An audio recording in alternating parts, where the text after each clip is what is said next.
Hi students, welcome back to my class. എല്ലാവർക്കും ഫിസിക്സിന്റെ രണ്ടാമത്തെ ക്ലാസ്സിലേക്ക് സ്വാഗതം. നമ്മൾ ഇന്ന് പഠിക്കാൻ പോകുന്നത് ഓംസ് ലോ ആണ് പഠിക്കാൻ പോകുന്നത്. ഓംസ് ലോ നമുക്ക് പഠിക്കുന്നതിന് മുമ്പ് നമുക്കൊരു പരീക്ഷണം നോക്കാം. നമ്മുടെ ഒരു സാധാരണ ബാറ്ററിയാണ് ക്ലോക്കിലൊക്കെ ഉപയോഗിക്കുന്നത്.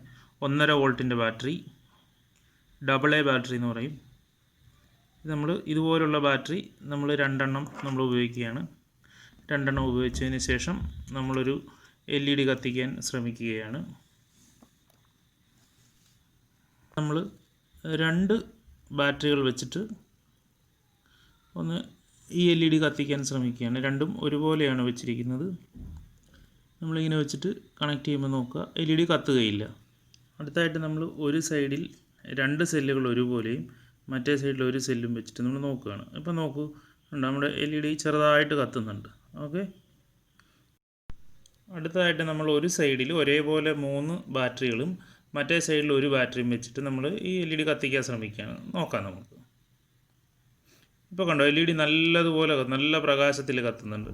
ഓക്കെ, ഇപ്പോൾ നമ്മൾ പരീക്ഷണം കണ്ടല്ലോ. അപ്പോൾ നമുക്ക് എന്ത് മനസ്സിലായി? ഒരു സെല്ല് കൊടുത്തപ്പം രണ്ടെണ്ണം ഒരേപോലെ കൊടുത്തപ്പോൾ കത്തിയില്ല. രണ്ടെണ്ണം കൊടുത്ത് ഒരിടത്ത് രണ്ടെണ്ണവും ഒരിടത്ത് ഒരെണ്ണവും കൊടുത്തപ്പോൾ കുറച്ചുകൂടെ കത്തി.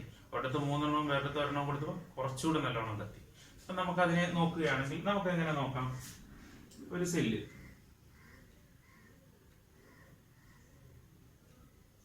പിന്നെ നമ്മളൊരു LED കൊടുത്ത്,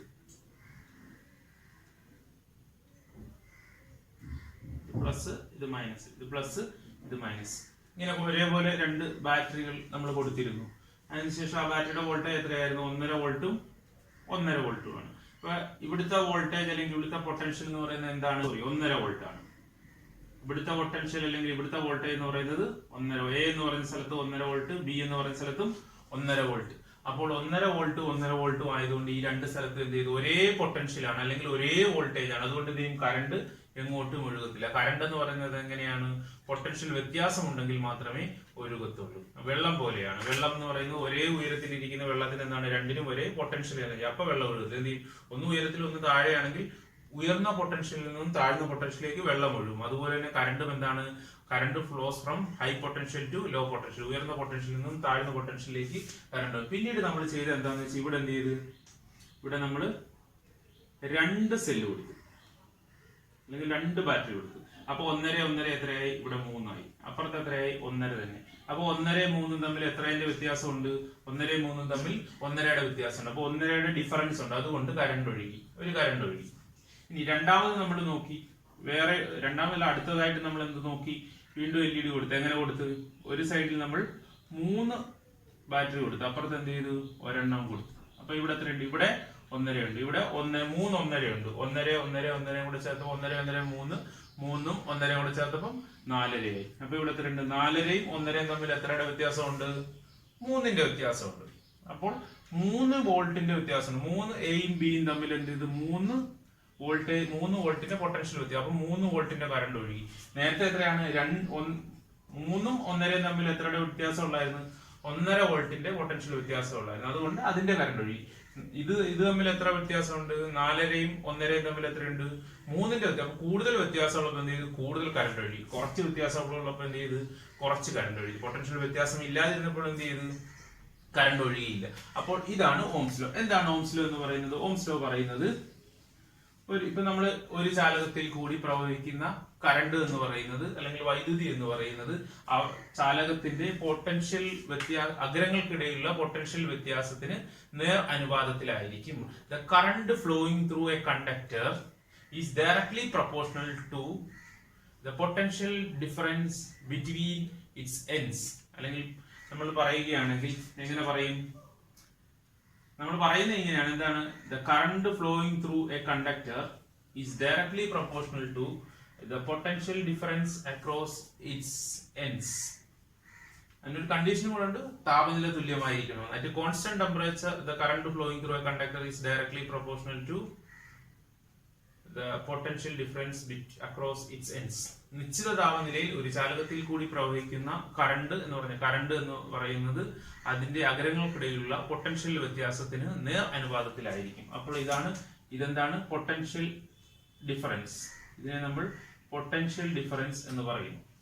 ഇതിനെ നമ്മൾ കറണ്ട് എന്ന് പറയും. അപ്പോൾ നമ്മൾ പറയുന്നത് എന്താണ്? Current is directly proportional to potential difference എന്നാണ്. നമ്മൾ പക്ഷെ എഴുതുന്നത് V പ്രൊപ്പോർഷണൽ ടു I എന്നാണ്. നമ്മൾ പ്രൊപ്പോർഷണാലിറ്റി സൈൻ കളയാൻ വേണ്ടിയിട്ട് നമ്മൾ എന്ത് ചെയ്യും? ഒരു കോൺസ്റ്റന്റ് വെച്ച് മൾട്ടിപ്ലൈ ചെയ്യും. അപ്പോൾ ആ കോൺസ്റ്റന്റ് ആണ് R.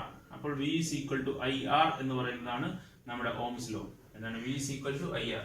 V എന്ന് പറഞ്ഞാൽ എന്താണ്? വോൾട്ടേജ് ആണ്, യൂണിറ്റ് വോൾട്ട് ആണ്. I എന്ന് പറഞ്ഞാൽ എന്താണ്? കറണ്ട് ആണ്, യൂണിറ്റ് എന്താണ്?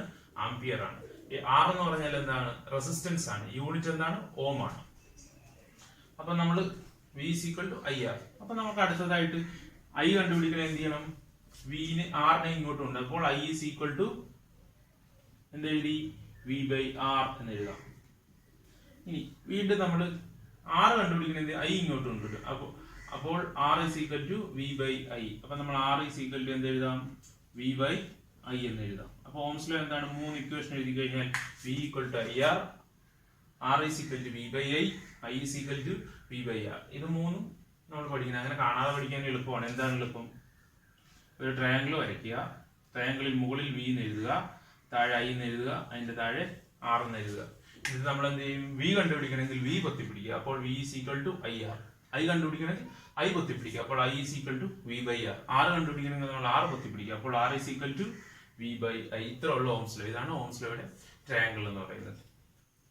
അപ്പോൾ നമ്മൾ എന്താണ് പഠിച്ചത്? ഓംസ് ലോ പഠിച്ചു. ഓംസ് ലോ എന്താണ് പഠിച്ചത്? V is equal to IR. അപ്പൊ നമുക്ക് അടുത്ത ക്ലാസ്സിൽ കാണാം. അപ്പൊ അതിനു മുമ്പ് ഒരു ചോദ്യം ചോദിക്കട്ടെ.